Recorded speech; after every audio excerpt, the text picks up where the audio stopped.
बृहस्पति व्रत कथा। प्राचीन समय की बात है। एक बड़ा प्रतापी तथा दानी राजा था। वह प्रत्येक गुरुवार को व्रत रखता और पूजा करता था।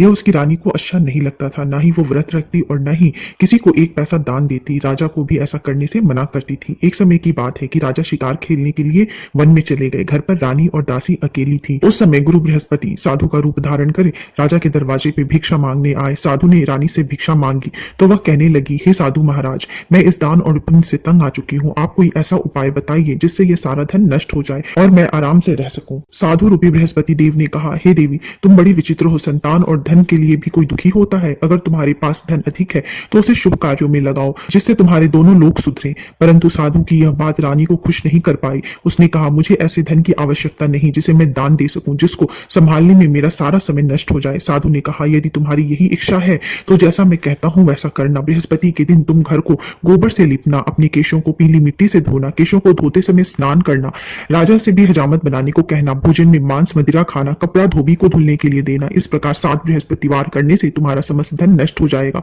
इतना कहकर साधु बने बृहस्पति देव अंतर ध्यान हो गए। साधु के कहे अनुसार करते हुए अभी रानी को 3 ही बृहस्पतिवार बीते थे कि उसकी समस्त संपत्ति नष्ट हो गई। भोजन के लिए परिवार तरसने लगा। एक दिन राजा रानी से बोले, हे रानी, तुम यही रहो, मैं दूसरे देश को जाता हूँ क्योंकि यहाँ मुझे सभी जानते हैं, इसलिए मैं कोई छोटा काम नहीं कर सकता। ऐसा कहकर राजा प्रदेश चला गया। वहां वह जंगल से लकड़ी काट कर लाता और शहर में बेचता। इस तरह वह अपना जीवन व्यतीत करने लगा। इधर राजा के बिना रानी और दासी दुखी रहने लगी। एक समय जब रानी और दासी को 7 दिनों तक बिना भोजन के रहना पड़ा, तब रानी ने अपनी दासी से कहा, हे दासी, पास ही के नगर में मेरी बहन रहती है, वह बड़ी धनवान है, तो उसके पास जा और कुछ खाने को ले आ जिससे हमारा थोड़े दिन तक गुजर बसर हो सके। दासी रानी की बहन के पास गई। उस दिन बृहस्पतिवार था। रानी की बहन उस समय बृहस्पतिवार की कथा सुन रही थी। दासी ने रानी की बहन को अपनी रानी का संदेश दिया, लेकिन रानी की बहन ने उससे कोई उत्तर नहीं दिया। जब रानी की बहन से कोई उत्तर नहीं मिला तो वह बहुत दुखी हुई। उसे क्रोध भी आया। दासी ने वापस आकर रानी को सारी बात सुना डाली।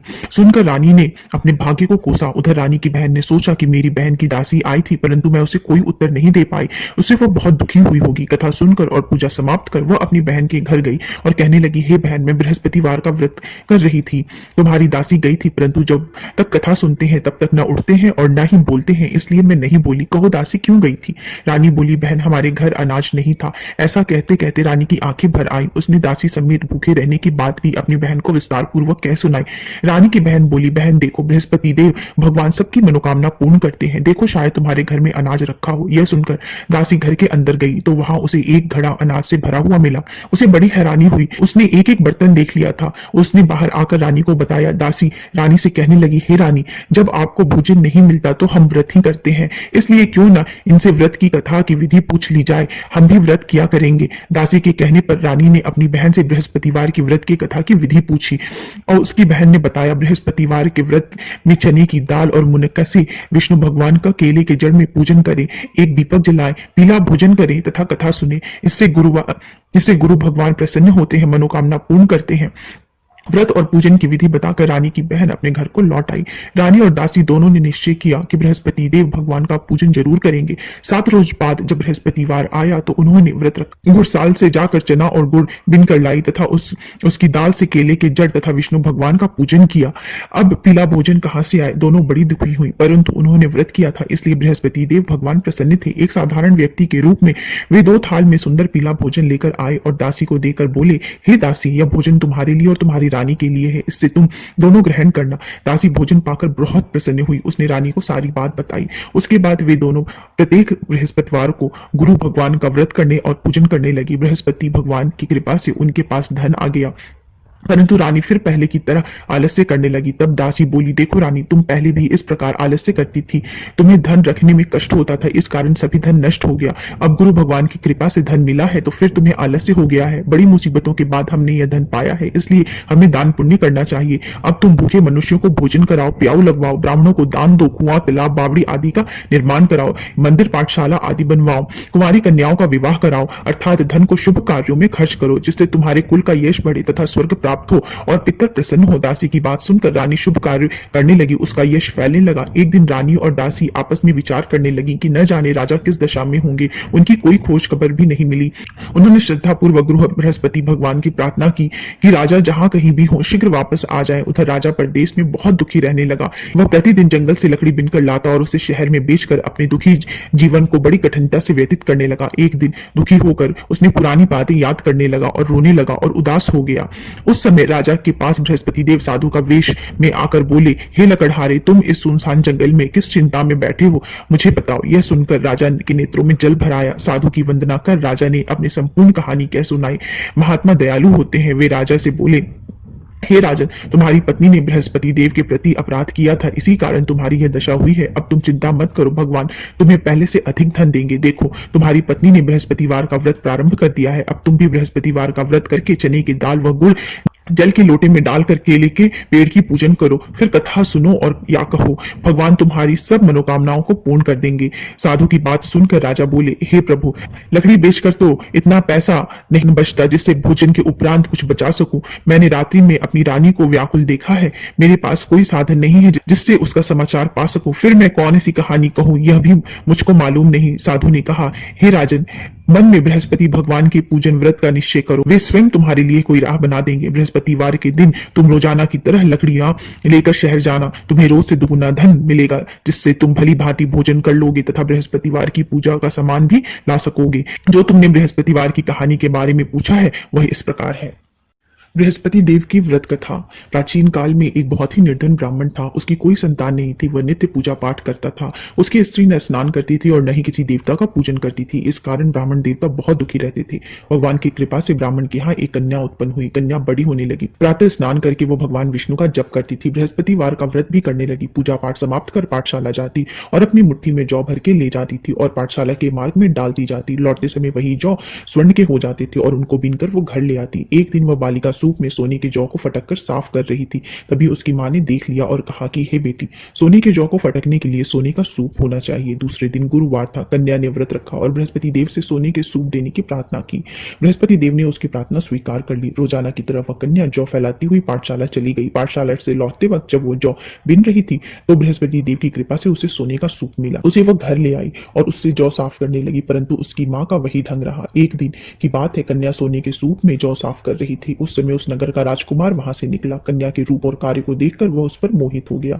राजमहल में आकर वह भोजन तथा जल त्याग कर उदास होकर लेट गया। राजा को जब राजकुमार द्वारा अन्य जल त्यागने का समाचार ज्ञात हुआ तो वे मंत्रियों के साथ अपने पुत्र के पास आ पहुंचे और कारण पूछने लगे। राजकुमार ने राजा को उस लड़की के घर का पता भी बता दिया। मंत्री उस लड़की के घर गए। मंत्री ने ब्राह्मण के समक्ष राजा की ओर से निवेदन किया। कुछ दिन बाद ब्राह्मण की कन्या का विवाह राजकुमार के साथ संपन्न हुआ।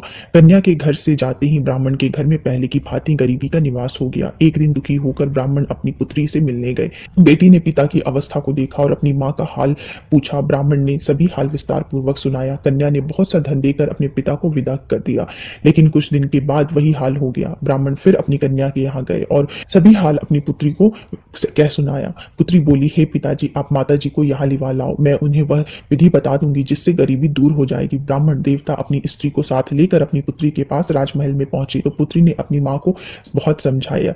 वो बोली, हे मां, तुम प्रातःकाल स्नान आदि करके विष्णु भगवान का पूजन करो तो सब दरिद्रता दूर हो जाएगी। परंतु उसकी मां ने उसकी एक भी बात नहीं मानी। वह प्रातःकाल उठकर अपनी पुत्री की बची जूठन खा लेती थी। एक दिन उसकी पुत्री को बहुत गुस्सा आया। उसने अपनी मां को एक कोठरी में बंद कर दिया।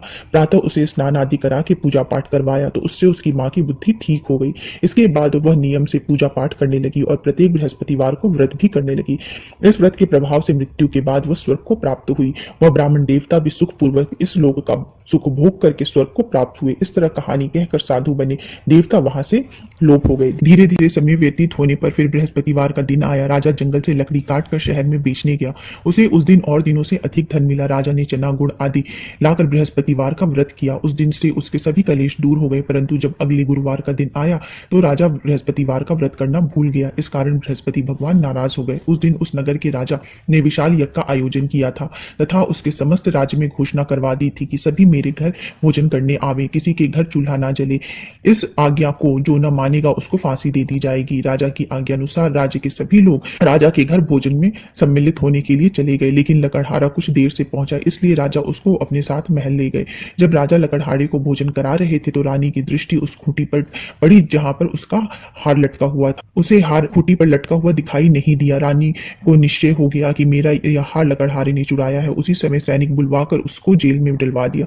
लकड़हारा जेल में विचार करने लगा कि न जाने कौन पूर्व जन्म के कर्म से मुझे यह दुख प्राप्त हुआ है, और जंगल में मिले साधु को याद करने लगा। तत्काल बृहस्पति देव साधु के रूप में प्रकट हो गए और कहने लगे, अरे मूर्ख, तूने बृहस्पति देवता की कथा नहीं की, इसी कारण तुझे यह दुख प्राप्त हुआ है। अब चिंता मत कर, बृहस्पतिवार के दिन जेल खाने के दरवाजे पर तुझे 4 पैसे पड़े मिलेंगे, उससे तू बृहस्पतिवार की पूजा करना, तेरे सभी कष्ट दूर हो जाएंगे। अगले बृहस्पतिवार को उसे जेल के दरवाजे पर 4 पैसे पड़े मिले। राजा ने पूजा का सामान मंगवाकर कथा कही और प्रसाद बांटा।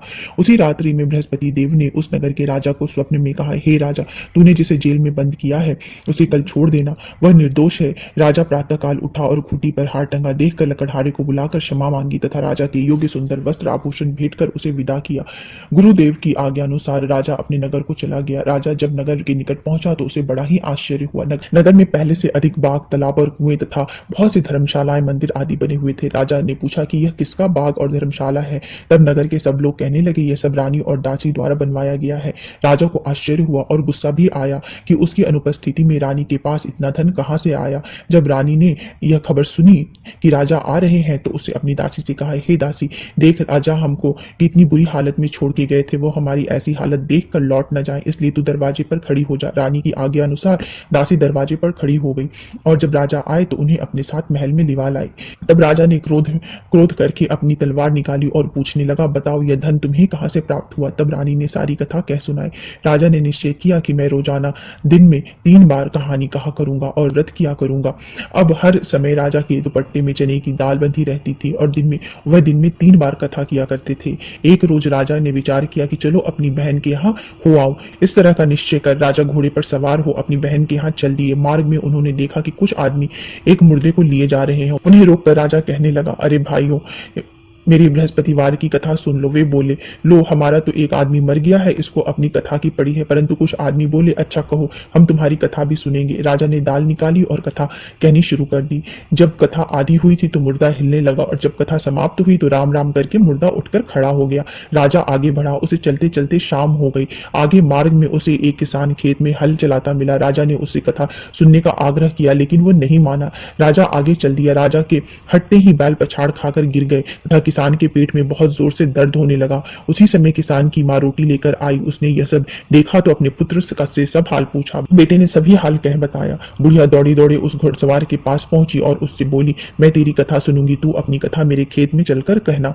राजा ने लौटकर बुढ़िया के खेत में जाकर कथा कही, जिससे सुनते ही बैल खड़े हो गए तथा किसान के पेट का दर्द भी बंद हो गया। राजा अपनी बहन के घर पहुंचा। बहन ने भाई की खूब मेहमानदारी की। दूसरे रोज प्रातःकाल राजा जागा तो वह देखने लगा कि सब लोग भोजन कर रहे हैं। राजा ने अपनी बहन से जब पूछा, कोई ऐसा मनुष्य है जिसे भोजन नहीं किया हो तो मेरे बृहस्पति भगवान की कथा सुन ले। बहन बोली, हे भैया, यह देश ऐसा ही है, यहाँ सब लोग पहले भोजन करते हैं, बाद में कोई अन्य काम करते हैं। फिर वह एक कुम्हार के घर गई जिसका लड़का बीमार था। उससे मालूम हुआ कि उसके यहाँ 3 दिन से किसी ने भी भोजन नहीं किया है। रानी ने अपने भाई की कथा सुनने के लिए कुम्हार को कहा। वह तैयार हो गया। राजा ने जाकर बृहस्पतिवार की कथा कही जिससे सुनकर उसका लड़का ठीक हो गया। अब तो राजा की प्रशंसा होने लगी। एक दिन राजा ने अपनी बहन से कहा, हे बहन, मैं अब अपने घर को जाऊंगा, तुम भी तैयार हो जाओ। राजा की बहन ने अपनी सास से अपने भाई के घर जाने की आज्ञा मांगी। सास बोली, हाँ चली जा, मगर अपने लड़के को मत ले जाना क्योंकि तेरा भाई के कोई संतान नहीं है। बहन ने अपने भाई से कहा, हे भैया, मैं तो चलूंगी परंतु बालक नहीं जाएगा। अपने बहन को भी छोड़कर दुखी मन से राजा अपने नगर को वापस लौट आया। राजा ने अपनी रानी से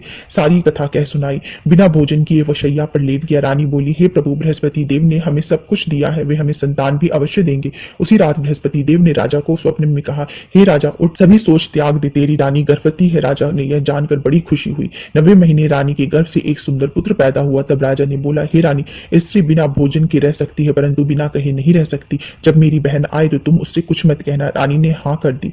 जब राजा की बहन ने यह शुभ समाचार सुना तो वो बहुत खुश हुई और विदाई देने के लिए भाई के यहाँ आई। रानी ने तब उसे आने का उलाहना दिया। जब भाई आपके साथ ला रहे थे तब टाल गई, उनके साथ न आई और आज अपने आप ही भागी भागी बिना बुलाए आ गई। तो राजा की बहन बोली, भाई मैं इस प्रकार न कहती तो तुम्हारे घर औलाद कैसे होती। बृहस्पति देव सभी कामनाओं को पूर्ण करते हैं। जो सद्भावना पूर्वक बृहस्पतिवार का व्रत करता है एवं कथा पढ़ता है तथा सुनता है और दूसरों को सुनाता है, बृहस्पति देव उसकी सभी मनोकामनाओं को पूर्ण करते हैं, उसकी सदैव रक्षा करते हैं। जो संसार में सद्भावना से गुरुदेव का पूजन करते हैं एवं व्रत सच्चे हृदय से करते हैं, उनकी सभी मनोकामनाएं वैसे ही पूर्ण होती है। जैसे सच्ची भावना से रानी और राजा ने बृहस्पतिवार की कथा का गुणगान किया तो उनकी सभी मनोकामनाएं बृहस्पति देव ने पूर्ण की। अनजाने में भी बृहस्पति देव की अपेक्षा ना करें, ऐसा करने से सुख शांति नष्ट हो जाती है। इसलिए सबको कथा सुनने के बाद प्रसाद लेकर जाना चाहिए। हृदय में उनका मनन करते हुए जयकारा बोलना चाहिए। बोलो श्री बृहस्पति भगवान की जय। बोलो श्री विष्णु भगवान की